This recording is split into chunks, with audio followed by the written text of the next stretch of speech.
الجنة، تلك الجائزة الكبرى التي وعد الله سبحانه وتعالى بها البشر من لدن آدم إلى آخر ذريته. كيف سيكون وضعها وكيف سيكون وضع بني آدم فيها؟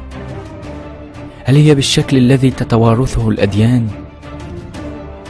هل هي تحوي ما تقول عنه الروايات؟ هل الجنة كما نتصور أم أنها أكبر وأعمق مما نتصور؟ والحور العين من هؤلاء؟ كيف هم؟ كيف سيكون شكلهم؟ هل هم بشر؟ هل هم ملائكة؟ أم هم شيء آخر؟ لماذا وضع الرجال للحور العين تصورات وتصورات ونسوا أن النساء من أهل الجنة أيضا؟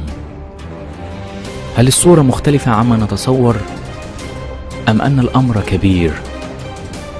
هل الأمر مثلما يتصور أصحاب الموروثات والديانات أم أن الأمر عظيم؟ تعالوا بنا لندخل هذه الرحلة لنتعرف على الحور العين.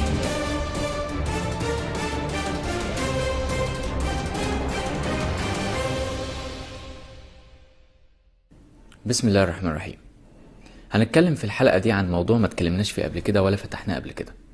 موضوع بيتكلم عن الجنة وبيتكلم عن الحور عين وبيتكلم عن مستقبلنا في الآخرة وبيتكلم عن حاجات فيها موروثات كتير غيرت وغمت الحقيقة الواضحة الجميلة الراقية اللي ربنا سبحانه وتعالى منزل فيها آيات كتير موجودة بكثرة في القرآن. موضوع الحور العين، أنا عارف إن الحلقة دي هتبقى حلقة صادمة لناس كتير وهتخيب آمال ناس بناء على موروثات عيشتهم في أوهام، وهيكتشفوا الوقت إن كل الأوهام دي ملهاش واقع وملهاش حق. وهنبدأ بأول فكرة. الفكرة الأولى، كلنا اتربينا على موروث إن إحنا كرجالة في الجنة إن شاء الله هيبقى عندنا إيه اللي أنت معتقده موجود في الجنة؟ أكل وشرب وأنهار وجنات وثياب وفرش بطائنها من استبرق يعني إيه تصورنا عن الجنة؟ وحدائق وطرق مليانة حشائش خضراء وحمراء وذهب وفضة وياقوت ولآلئ، وده تصورنا عن الجنة. وفي بقى حاجة مهمة جدا بعد كل ده وبعد مع كل الحاجات دي اسمها الحور العين، اللي هي عبارة عن نساء اللي احنا كرجالة، لكن الستات ملهمش حاجة، هم بس يكتفوا بالعنب والفواكه والحاجات الموجودة في الجنة وملهمش علاقة بالحور. الحور العين دول بتوعنا احنا كرجالة بس. وده كان يعتبر ضرب، يعني ضرب الدين وضرب الآخرة ومفهوم الآخرة، اللي الآخرة أصلا رمز للعدالة. يعني ربنا سبحانه وتعالى لما بيكلمنا دايما إن في آخرة، بتبقى الآخرة رمز للعدالة والحكم بالقسط والحق. يوم هم جايين في الآخرة ويضربوا الآخرة في رمزيتها في العدالة وفي الحق، باسم بقى إن الرجالة هيبقى لهم حور العين والستات مش هيبقى لهم حاجة. هنفهم بقى الموضوع دلوقتي وهتكتشفوا حاجات يعني ربنا يستر دلوقتي زي ما هتسمعوا. أول حاجة، كل واحد فينا مفكر إن هو زي ما هو في الدنيا هيكون في الآخرة.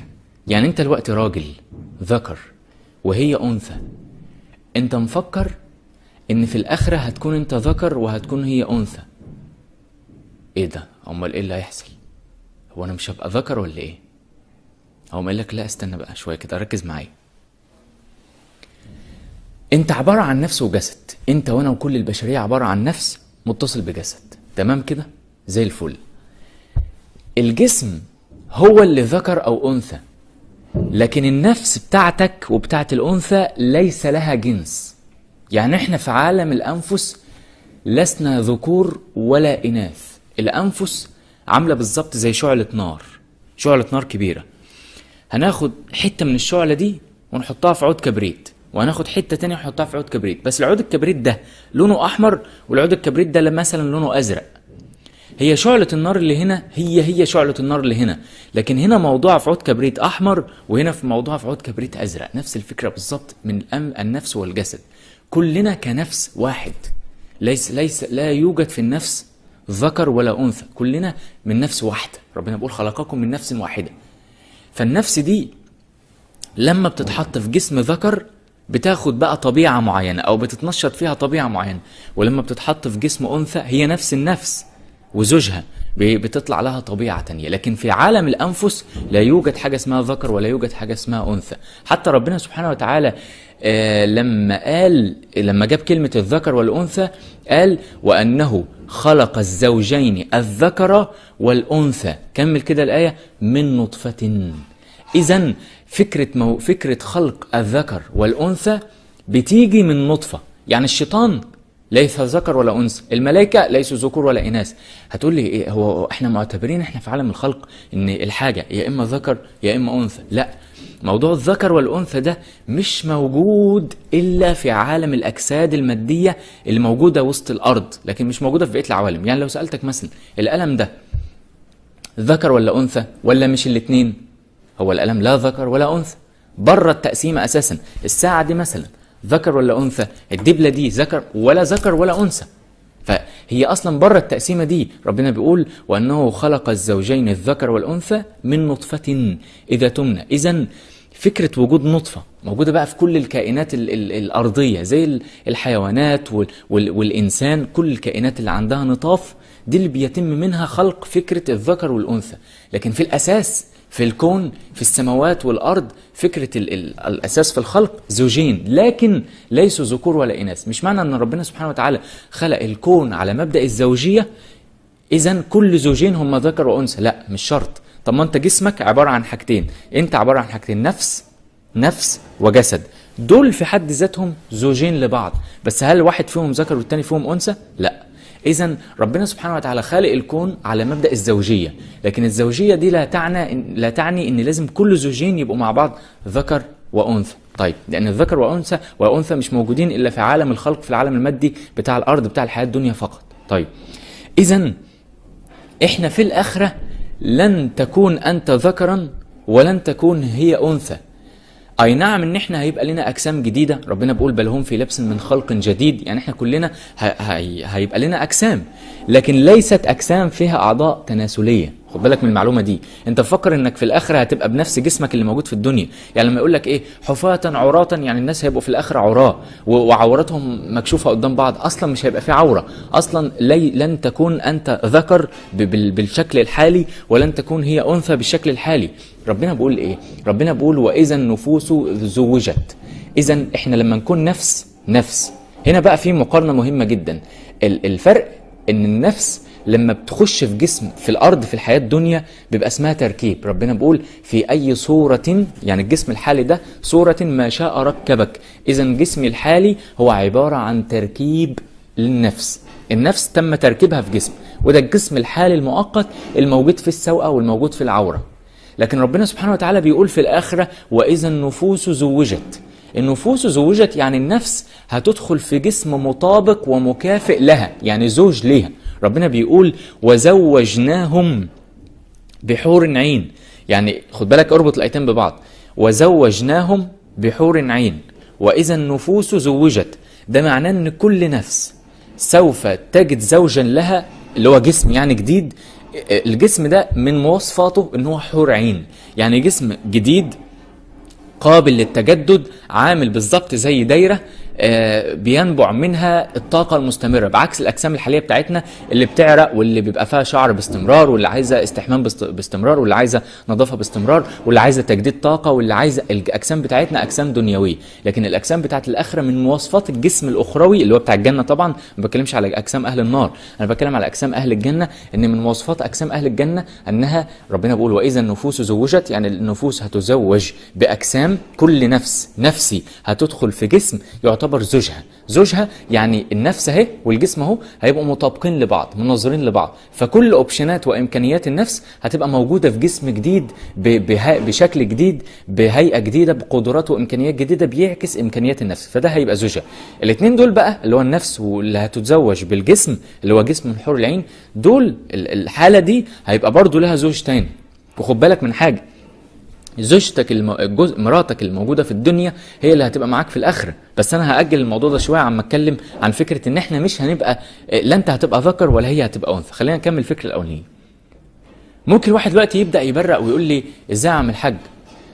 هقوم قايل لك لحظه بس، انا قلت لك ان احنا في الاخره وفي الجنه ان شاء الله مش هيبقى في فكره وجود اعضاء تناسليه وفكره ذكور واناث، لا. اقول لك ارجع بالزمن لورا لما كان ادم وزوجه موجودين في الجنه. لما كان ادم وحواء موجودين في الجنه قبل ما ياكلوا من الشجره، ربنا كان بيقول ايه؟ انتوا موجودين في الجنه كلوا منها حيث شئتم رغدا، كلوا زي ما انتوا عايزين، اعملوا انتوا عايزين، الا الشجره دي ما تاكلوش منها.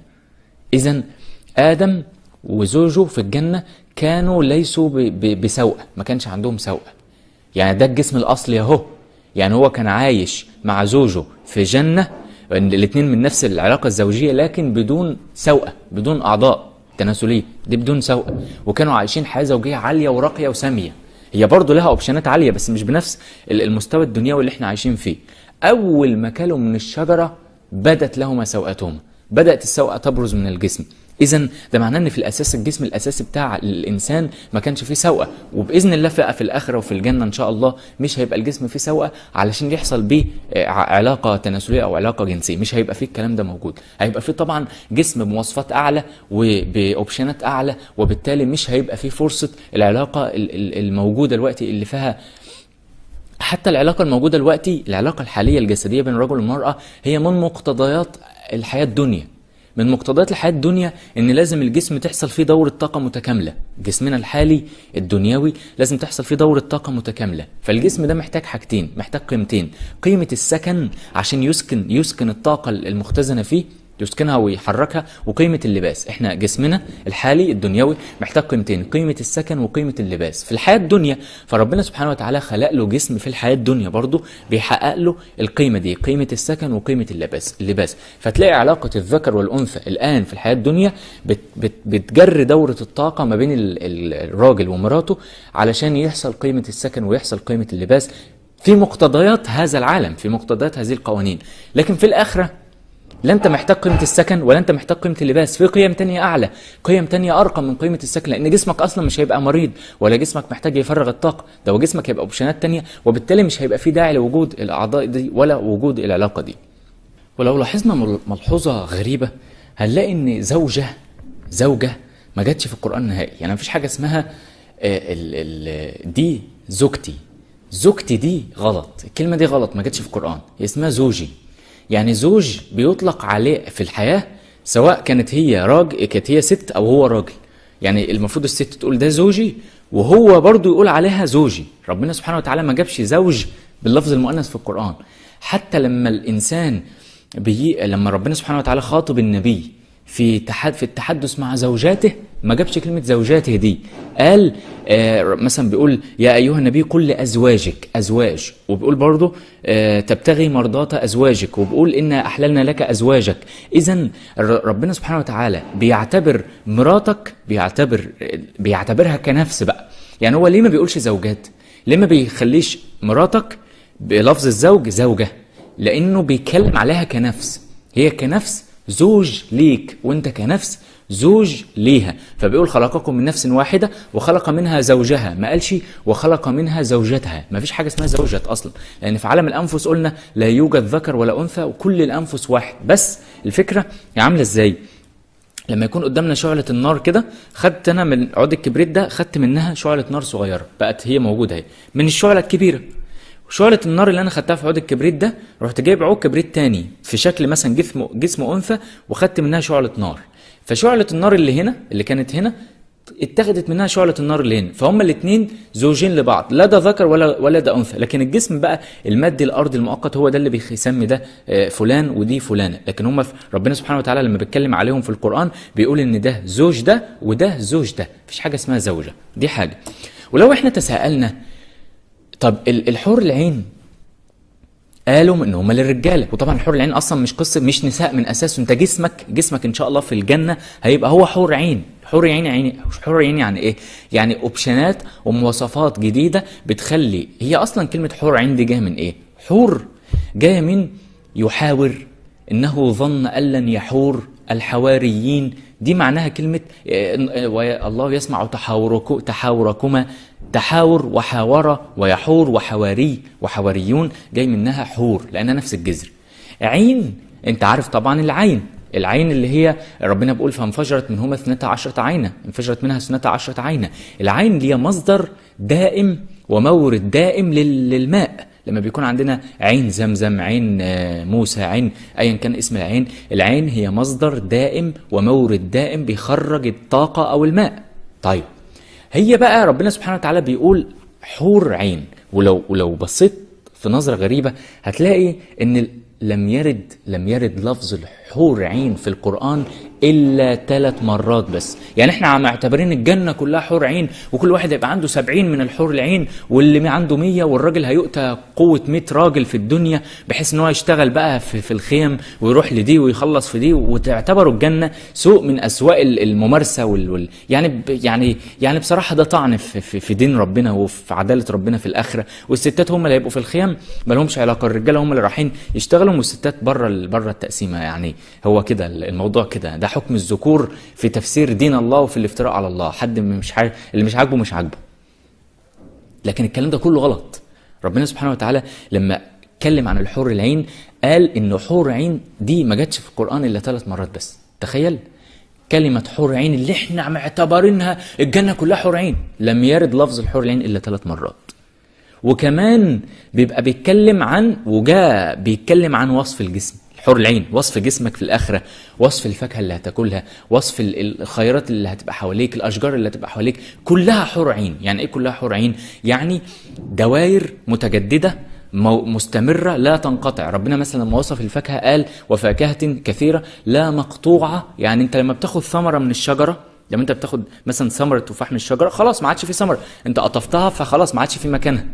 ربنا بيقول ان الفاكهة بقى بتاعت الآخرة مجرد ما انت تقطف الواحدة تطلع مكانها واحدة تانية.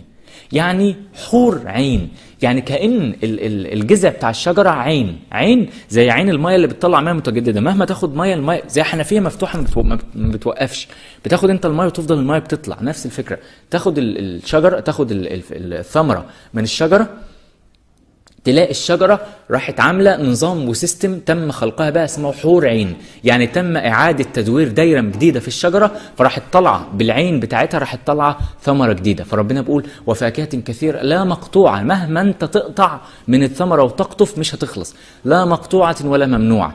جسمك برضو نفس الفكرة، لا يجرح، لا ينزف، ليس فيه كل السلبيات الموجودة. ده اسمها كلمة حور عين.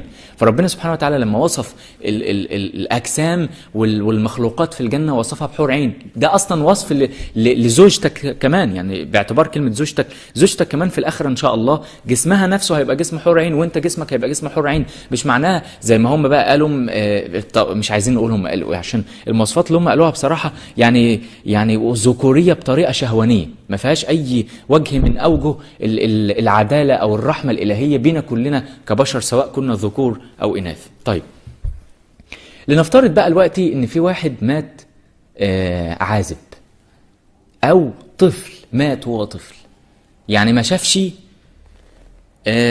زوجته اللي في الدنيا، ما هو مات من غير ما يتجوز. ده نظامه إيه في الآخرة؟ ده برضه هيلاقي زوجه. يعني ايه هيلاقوا زوجه؟ النفس، مفيش نفس ربنا سبحانه وتعالى خلقها، ادي النفس اهي، مفيش نفس ربنا سبحانه وتعالى خلقها الا خلق منها الزوج. حتى لو هو في حياته ما قابلش زوجه، ربنا خد بالك، امرأة فرعون مثلا كانت متجوزة، مش معنى انها متجوزة يبقى معناها ان حتى وهي مؤمنة، مش معنى انها متجوزة واحد يبقى هو ده اللي هيبقى معاه في الجنة. امرأة فرعون كنفس كان لها زوج، لم تقابله، لم تعثر عليه، بل اتجوزت واحد ما كانش هو يعتبر زوجها، امرأة فرعون. ففي امرأة فرعون في الآخرة كنفس هيبقى لها نفسها اللي هي مطابقة ليها، اللي هتبقى زوج ليها، وكذلك هيبقى في جسد جديد. مش فكرة بقى ان مراتي، واحد ممكن يقول ايه ده على كده مراتي اللي معايا دلوقتي تبقى مع واحد في الآخرة تاني ويبرع عينيه. اصلا الفكرة مش هتبقى كده تماما، اصلا الفكرة مش هتبقى مراتي. الفكرة اصلا ان في عالم الانفس مفيش لا مراتي ولا ذكر ولا انثى ولا الكلام ده. الموضوع مختلف تماما عما احنا متصورين. احنا موجودين في دايرة قوانين دنيوية. الآخرة والجنة حاجة تانية تماما. حتى انت ان شاء الله وزوجتك الحالية او زوجك الحالي لما تبقوا مع بعض في الآخرة نوع العلاقة بينكم، انتوا هتبقوا زوجين مع بعض، بس نوع العلاقة ما بينكم مش علاقة زي علاقة الدنيا الآن. علاقة الدنيا الآن زي ما قلت بتحقق قيم معينة، لكنها تظل في الآخر علاقة دنيوية، علاقة فيها عيوب، علاقة فيها سلبيات، بتحتاج وقت وبتحتاج شروط وبتحتاج تنظيف وبتحتاج.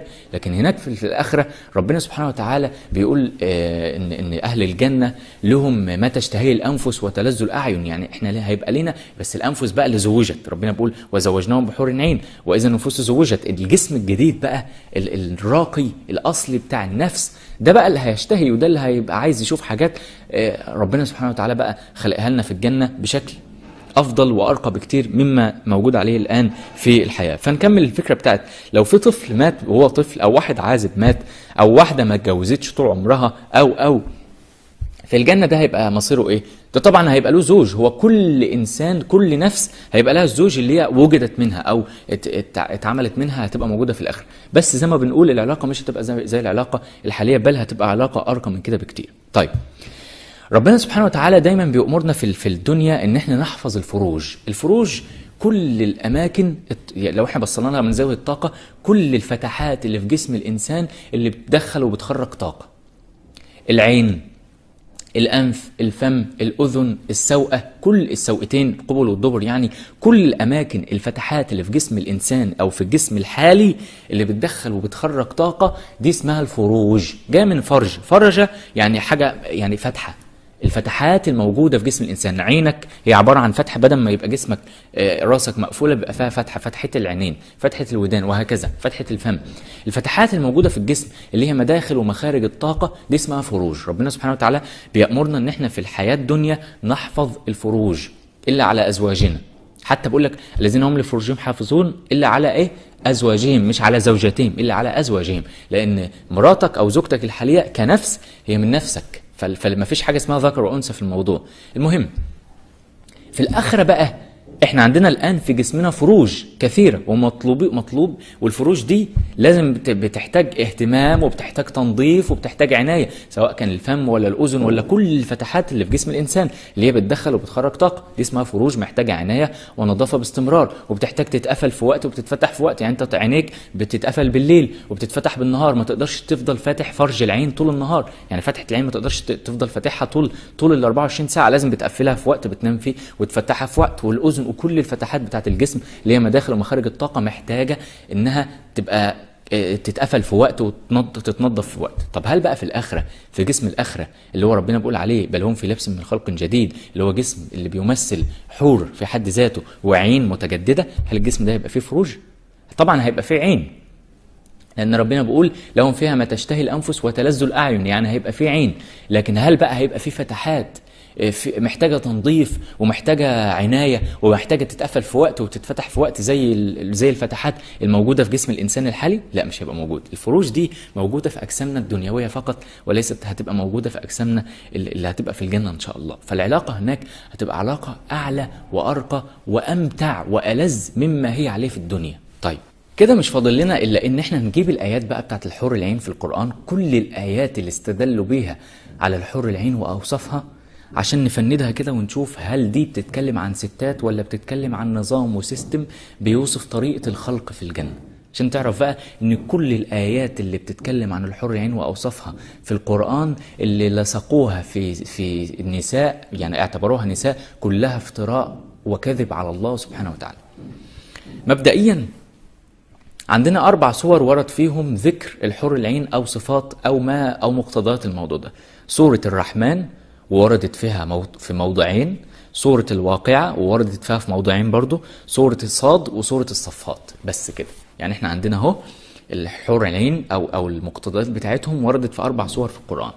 سورة الرحمن في موضعين، سورة الواقعة في موضعين، سورة صاد في موقع، وسورة الصفات في موقع واحد. تعالى كده نمسك سورة الرحمن. ربنا سبحانه وتعالى الموضع الأول في سورة الرحمن بيقول فيهما، ركز كده، فيهما فاكهة، فيهما من كل فاكهة زوجان فبأي آلاء ربكما تكذبان. خلينا كده نتعامل مع المقاطع ونتعامل مع كل مقطع. احنا طبعا عارفين ان بين كل مقطع ومقطع فبأي آلاء ربكما تكذبان. خلينا نبص للمقطع والمقطع اللي بعده اللي بعده يعني فبأي آلاء ربكما تكذبان المتكررة خلينا نوقفها كده ونشوف المقاطع بشكل مستمر دون الجمل دي اللي هي فبأي آلاء ربكما تكذبان. فيهما من كل فاكهة زوجان، والمقطع اللي احنا عارفينه، متكئين على فرش بطائنها من استبرق وجنى الجنتين دان، فيهن قاصرات الطرف لم يطمثهن إنس قبلهم ولا جان، كأنهن الياقوت والمرجان. ده أول موضع في سورة الرحمن. تعال بص كده، هل دي بتتكلم عن ستات؟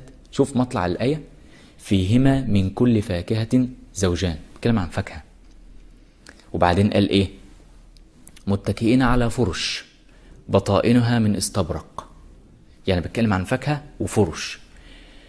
خد بالك علشان الضمائر اللي هتيجي تحت في الآية عايدة على اللي فوق، وبيقول فيهن قاصرات الطرف لم يطمثهن إنس قبلهم ولا جان. قاصرات الطرف دي اللي هي الفواكه اللي بتبقى نازلة أو الحاجات اللي بيتكئوا عليها اللي بتبقى قريبة، قاصرات الطرف. يعني إيه قاصرات الطرف؟ الفاكهة بتبقى الجذع بتاعها بيبقى ناشرها في السماء، بيبقى بعيد، فلما الفاكهة تبقى قريبة منك بحيث إنك مجرد ما تبص لها تلاقيها دنت ناحيتك، فبقى طرفها بقى قصير بالنسبة لك. قاصرات الطرف يعني طرف الجذع أو طرف الفاكهة قصير بالنسبة لك. ربنا بيقول فيهن قاصرات الطرف لم يطمثهن إنس قبلهم ولا جان، كأنهن بقى دول الياقوت والمرجان، كأن قطع الفواكه اللي بتنزل دي كأنهن الياقوت والمرجان. ممكن واحد يقوم قايل لي استنى عندك، لم يطمثهن انس قبلهم ولا جان بتتكلم عن الستات بدليل كلمه الطمث. هقول لك وانت مش عارفك اصلا ان كلمه الطمث اللي في القران هي تعني الطمث اللي في الدنيا. احنا كل المسميات اللي في القران اللي ربنا سبحانه وتعالى اتكلم بيها غير معناها اللي احنا بنقوله في الدنيا. يعني ممكن هم يقعدوا يضحكوا علينا طول العمر يقول لك دي اسمها حله، دي اسمها حله، انا اتربيت من صغري ان دي اسمها حله، مع ان دي في الحق مش اسمها حله. فلما اكبر اول مثلا ما الاقي كلمه في القران بتقول حله اقول افكر ان هي دي. لا يا اخي، دي مش دي الحل، الحل حاجه تانية. فمش معنى ان هم ضحكوا علينا في الموروثات اللغويه يبقى ده معناه انه حق. فربنا بص في اخر سوره الرحمن اللي هو الموضع الثاني عشان تفهم الموضع ده. احنا كده جبت لك اول موضع في سوره الرحمن، شوف الموضع الثاني كده، فيها فاكهه ونخل ورمان. بيتكلم هو عن الفاكهه، فيها فاكهه ونخل ورمان. هنشيل برضو المقطع اللي بيربط ما بين الآيات وبعدين نكمل. فيهن خيرات حسان حور مقصورات في الخيام. خد بالك اربط الآيات ببعض، فاكهة ونخل ورمان، خيرات حسان، حور يعني كأن الفاكهة دي حور، نظام دائري موجود متجدد دائم. حور مقصورات موجودة ومقفولة في الغلافة بتاعتها، في كل فاكهه بيبقى لها قشره، بيبقى لها غلافه. حور مقصورات في الخيام لم يطمثهن انس قبلهم ولا جان. اذا الفاكهه دي او النعم الموجوده في الجنه ما فيش لا انس ولا جان قرب ولقط او استشعر او استحضر طاقتها. يعني طاقه الفواكه دي احنا في الدنيا دقنا التفاح ودقنا الموز ودقنا كل الفواكه. في الجنة الطعم أو الطاقة بتاعت كل حاجة من حاجات الجنة اللي في الجنة لم يطلع ولا يستحضر ويستشعر ذبذبتها ولا طاقتها ولا طعمها ولا تذوقيتها لا إنس ولا جان. طيب وبعدين في نقطة عايز أشير ليها. الفاكهة احنا مفكرين الفاكهة اللي هي الفواكه المسكرة وبعدين الخضروات اللي هي مش مسكرة. أولا في القرآن ما جاش حاجة اسمها خضروات. الفاكهة في القرآن بمعناها العادي بتاعنا هي تشمل الخضروات والفواكه. يعني احنا اللي عملنا التقسيمه دي، لكن ربنا سبحانه وتعالى لما بيتكلم عن الفواكه يعني بيتكلم عن الطماطم والبطاطس. يعني لما اقول لك مثلا هعمل سلطه فواكه في القران، عارف انت السلطه اللي بيبقى فيها طماطم وبنجر وبطاطس وجزر وخيار، دي في القران اسمها سلطه فواكه، مش اسمها سلطه خضروات. اصلا ما جاتش لفظ خضروات في القران. كل الثمار اللي بتطلع من الخضر، كل الثمار اللي بتطلع من الاشجار دي اسمها فاكهه، حتى اسمها فاكهه. ربنا بيقول اذا انقلبوا الى اهلهم انقلبوا فاكهين. يعني الحاجات اللي بتطلع اللي بتبقى متجسده في شكل ثمره طالعه من شيء بتغير في الشعور او بتغير في الطاقه المتجسده دي بيبقى اسمها فاكهه. فسواء بقى كانت طماطم او كانت خيار اسمها فاكهه. فالفاكهه في القران اللي هتبقى موجوده في الجنه تشمل الفواكه والخضروات اللي هي بالمعنى العادي بتاعنا. المهم نكمل الايات. يبقى دول الموضوعين اللي ذكر في سورة الرحمن ما جاش فيهم سيرة ستات نهائي ولا نساء نهائي. تعالى نمسك المقطعين اللي في سورة الواقعة. المقطع الأولاني ربنا سبحانه وتعالى بيقول برضو، شوف مطلع الآية: وفاكهة مما يتخيرون ولحم طير مما يشتهون وحور عين كأمثال اللؤلؤ المكنون. اللؤلؤ احنا عارفين اللؤلؤ ده حاجة متجسدة دائرية طاقية عالية.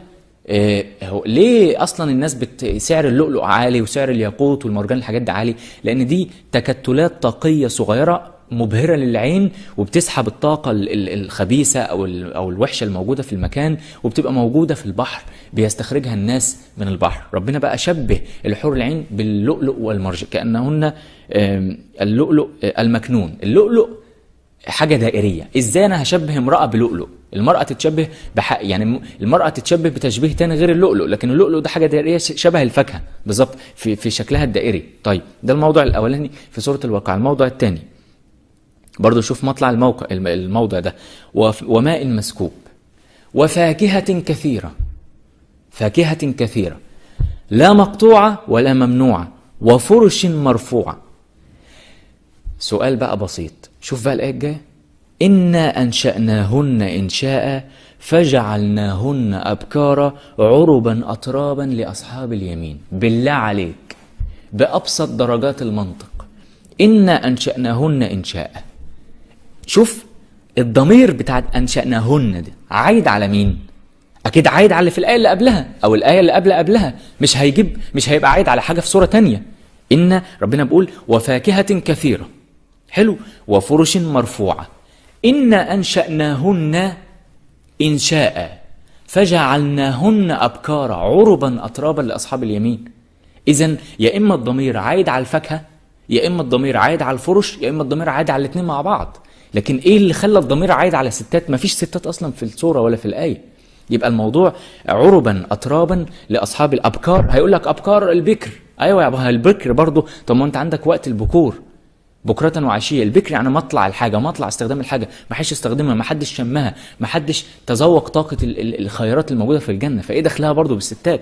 دول الموضوعين اللي في سورة الواقعة. طيب تعال نشوف الموضع اللي في سورة صاد. ربنا بيقول متكئين فيها يدعون فيها بفاكهة كثيرة. شوف برضو بيجي كلمة فاكهة، بفاكهة كثيرة وشراب وعندهم قاصرات الطرف أتراب هذا ما توعدون ليوم حساب. يعني بيتكلم عن فاكهة وبعدين قاصرات الطرف. قاصرات الطرف جت ورا فاكهة، طب يبقى بالمنطق هي عايدة عليها، مرتبطة بيها، مقترنة بيها. ايه دخل الستات في الموضوع؟ ده الموقع اللي في سورة صاد.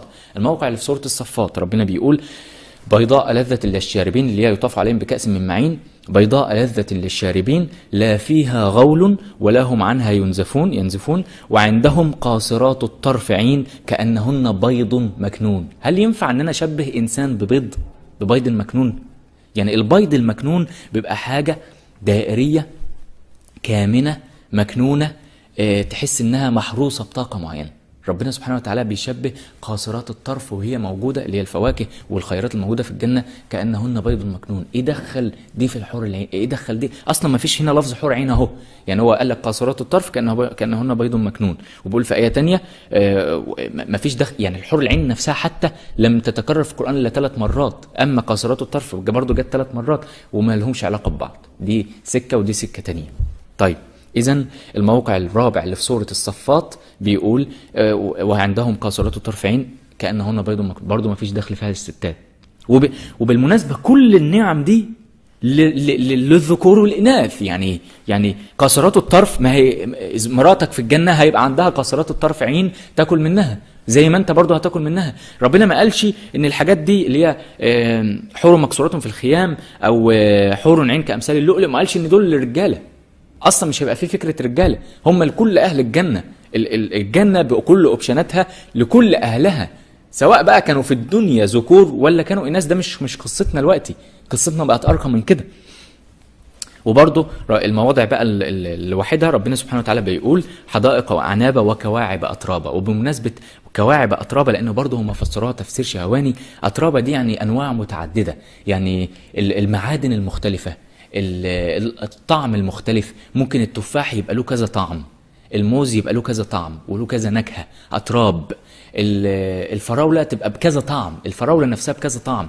ولما يدخل الفواكه بقى سواء كانت خضروات ولا فواكه بالمعنى الحالي بتاعنا، لما يخشوا في بعض، لما انت بتدخل طعم حاجة حادقة مع طعم حاجة مسكرة وتدمج الحاجة في الحاجة فتاخد طاقة حاجة بطعم حاجة تانية، نعم ومتع ولذة وأشياء لم نتذوقها الآن في العصر الحالي.